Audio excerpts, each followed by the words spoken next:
Hello student, आइए आज हम लोग गुणनखंड और गुणज के बारे में पढ़ेंगे। तो फैक्टर्स एंड मल्टीपल के बारे में पढ़ेंगे। तो गुणनखंड और गुणज के, तो गुणनखंड किसे कहते हैं? हम जानते हैं कि किसी संख्या को पूर्णतः विभाजित करने वाला संख्या क्या कहलाता है? उसका गुणनखंड कहलाता है या कहलाती है। गुणनखंड को ये क्या कहते हैं? अपवर्तक भी कहते हैं। क्या हुआ जी? लिखो। गुणनखंड को क्या कहते हैं? अपवर्तक भी कहते हैं।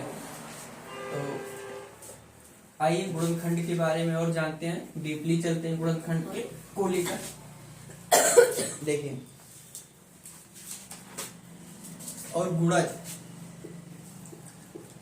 गुणज क्या कहलाता है? गुणज मतलब जैसे हमें दे दिया 5 का गुणज, तो 5 का गुणज क्या हो गया? मतलब 5 का पहाड़ा पढ़ना ही। 5, 10, 15, 20, 25, ये क्या हो गया? 5 का क्या है? गुणज है। समझ गए?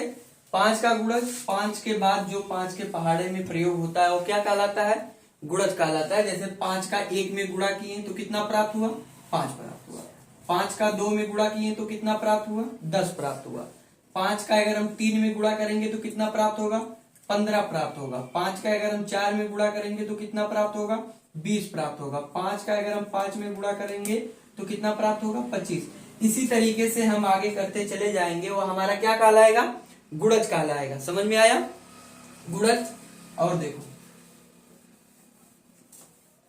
तो गुणनखंड करना, किसी भी संख्या का गुणनखंड करना, जैसे हम दे दिए कि 36 का क्या करिए? 32 का गुणनखंड करिए। तो 32 का गुणनखंड कैसे करेंगे? तो 32 को सबसे पहले लिख लेंगे और देखेंगे कि 32 को कौन सी संख्या काट रही है। तो कौन सी संख्या काट रही है 32 को? सबसे छोटी संख्या। विभाजकता हम पढ़ाए हैं, तो सबसे छोटी संख्या कौन है जो 32 को काट रही है? 1 है। 1 तो सबको काटती है। 1 के अलावा कौन है? 2 है। बोलो ना, क्या है? 2 है। तो 2 से काटेंगे, तो 2 से काटेंगे तो कितना आएगा? 16। काटने के लिए हम बताए थे आपको कि 2 से इसमें पहले भाग देंगे तो 2 एक कम 2 आएगा। 1 बचेगा, इसके पास जाएगा तो 2 छक 12 हो जाएगा। आगे देखिए, तो हमारे पास 16 बचा। अब ठीक 16 को ऐसे काटेंगे तो कितना आएगा? 8 आएगा। 8 को काटेंगे तो फिर कितना आएगा? 4, 2 आएगा। फिर 2 से काट देंगे कितना? 1 आ जाएगा। तो ये हमारा क्या हो गया? 32 का गुणनखंड क्या हो गया? 2 गुणे 2 गुणे 2 गुणे 2 गुणे 2। कितना बार? 1 2 3 4 5। 1 2 3 4 5 आ गया। तो ये क्या हो गया? 32 का ये हमारा क्या हुआ? गुणनखंड हो गया। क्या हो गया? गुणनखंड हो गया। आइए और देखते हैं आपकी बुक में क्या दिया है, देखते हैं, उसके हिसाब से आगे चलते हैं। तो गुणनखंड देखिए, तो गुणनखंड करिए। जैसे हम आपको दे दिए कि एक संख्या दे रहे हैं कि आप सभी लोग करिए उसका।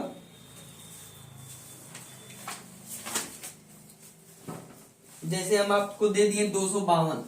कितना दे दिए? 252 का दे दिए। आप लोग गुणनखंड करिए। तो गुणनखंड कैसे करेंगे करके दिखाइए।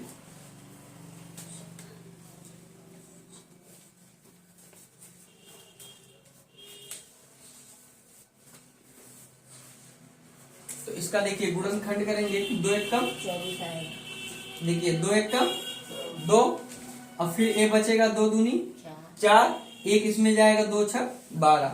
फिर 2 से काटेंगे तो कितना आएगा? 2 छक 12, 2 तिहाई। अब देखिए किससे कटेगा? 3 से कट रहा है। आवाज ना करिए, 3 से कट रहा है तो 3 दूनी 6 और 3 एक कम 3। अब फिर 3 से कटेगा तो कितना आएगा? 7 आएगा। 7 से काट देंगे 1 आ जाएगा। तो हमारा 252 का गुणनखंड क्या हो गया? 2 गुणे 2 गुणे 3 गुणे 3 गुणे 7। फिर जब हम इसका आपस में गुणा करेंगे तो फिर हमारा क्या प्राप्त हो जाएगा? 252 प्राप्त हो जाएगा। ये क्या हो गया? इसका गुणनखंड हो गया। तो गुणनखंड 2 तरीके से करते हैं। एक ये तरीका होता है, एक वृक्ष वाला तरीका होता है। जैसे हम दे दिए कि 14 का गुणनखंड करिए, तो ऐसे करेंगे कि 2 गुणे 7, 2 और 7 हो गया। तो इसे को बोलते हैं क्या? अभाज्य गुणनखंड। मतलब एक अभाज्य संख्या होती है दूसरी संख्या। जैसे हम दे दिए, देखिए 28। क्या दे दिए? 28 बोल दिए गुणनखंड कीजिए, तो 2 से काटेंगे 1 2 प्राप्त हुआ। और यहाँ कितना?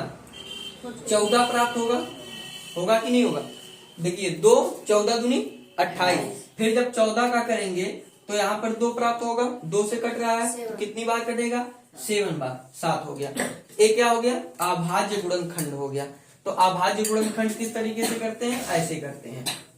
देखिए और आइए और संख्याओं को देखते हैं।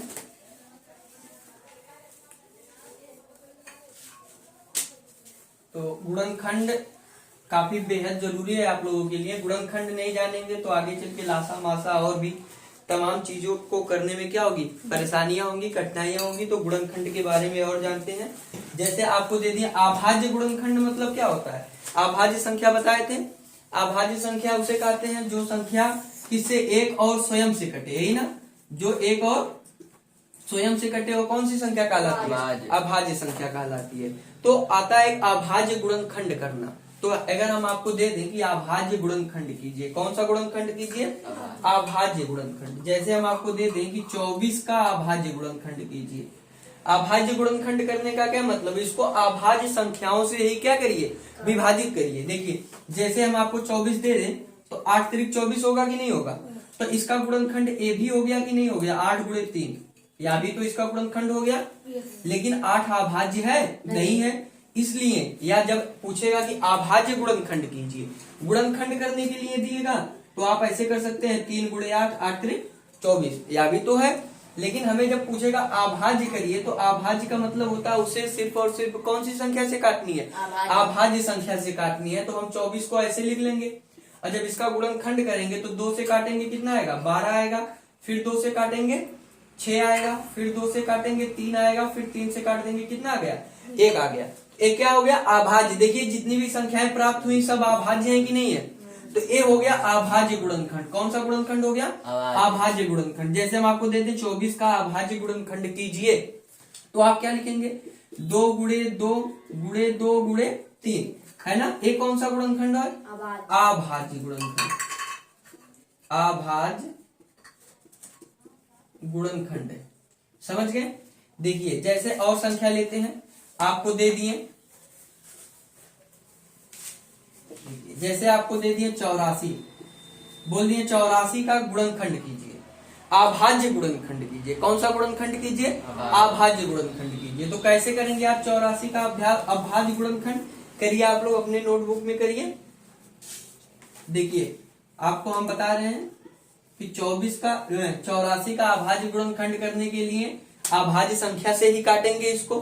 तो अभाज्य संख्या 2 एक अभाज्य संख्या है, बिल्कुल है। तो 2 से काटेंगे तो कितना आएगा? 42 आएगा।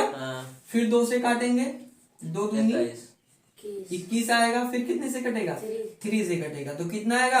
7 आएगा। फिर 7 से काटेंगे तो 1 प्राप्त होगा। तो देखिए जितनी भी संख्याएं प्राप्त हुई सब अभाज्य है कि नहीं है? तो 84 का जब हम अभाज्य गुणनखंड किए तो हमें क्या प्राप्त हुआ? 2 गुणे 2 गुणे 3 गुणे 7। यही क्या हो गया हमारा? 84 का अभाज्य गुणनखंड प्राप्त हो गया। ठीक ना? अभाज्य गुणनखंड करना समझ में आया? आगे देखिए अगर इसी 84 का दे दे, ध्यान दीजिए, अगर इसी 84 का दे दे अभाज्य गुणनखंड कीजिए किस, देखिए वृक्ष वाला, ठीक ना? 2 प्रकार से करते हैं, एक वृक्ष बनाकर। तो इसी 84 का अभाज्य गुणनखंड कैसे ज्ञात करेंगे? तो इसको सबसे छोटी संख्या 2 है, 2 से काटेंगे तो यहाँ कितना आएगा? 42 आएगा। 2 से इसमें भाग दिए कितना प्राप्त हुआ? 42। फिर देखिए जब इसका वृक्ष के रूप में करेंगे, ऐसे शाखा बनाएंगे वृक्ष के रूप में, फिर 2 से कटेगा तो यहाँ कितना आएगा? 21 आ रहा है। अभी भी ये कट रहा है कि नहीं? 3 से कट रहा है तो यहाँ कितना आ रहा है? 7 प्राप्त हो रहा है। हो रहा है ना? तो ये सब जो हमें प्राप्त हुआ, देखिए ए और ये सब जो हमें प्राप्त हुआ है क्या हो गया? यही अभाज्य गुणनखंड, यही शाखाएं जो बनी हैं। किसकी शाखाएं बनी है? 84 की यही जो शाखाएं बनी है क्या हो गई?